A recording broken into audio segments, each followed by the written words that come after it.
நீங்களும் சொந்த வீடு கட்ட சிறுவாபுரி முருகன் பதிகம் பாராயணம் செய்யுங்கள். முருகன் சிறுவனாக இருந்தபோது சூரபத்மனை எதிர்த்து போருக்கு ஆயத்தமான இந்த இடம்தான் சிறுவாபுரி என்று புராணங்கள் கூறுகிறது.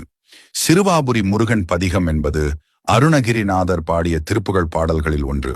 குறிப்பாக அண்டர்பதி குடியேற என தொடங்கும் திருப்புகழ் பாடல் சிறுவாபுரி முருகனை போற்றி பாடியதாகும்.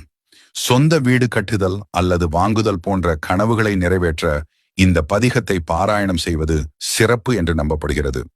அண்டர்பதி குடியேற மண்டசுரர் உருமாற அண்டர் மன மகிழ்மீற வருளாலே அந்த ரியோடுடனாடு சங்கரனு மகிழ் கூற ஐங்கரனு முமையாளு மகிழ்வாக மண்டலமு முனிவோரு மெண்டிசையில் உளபேரு மஞ்சினனு மயனாறு மெதிர்கான மங்கையுட நரிதானு மின்பமுற மகிழ் கூற மைந்து மயில் உடனாடி வரவேணும் புண்டரிக விழியாள அண்டர் மகள் மணவாளா புந்தி நிறை அறிவாள உயர்தோளா பொங்குகட லுடனாகம் விண்டுவரை இகழ்ச்சாடு பொன்பரவு கதிர்வீசு வடிவேளா தண்டரள மணிமார்ப செம்புணெழில் செரிரூப தண்டமிழின் மிகுநேய முருகேசா சந்ததமோ மடியார்கள் சிந்தையது குடியான தன் சிறுவை தனில் மேவு பெருமாளே.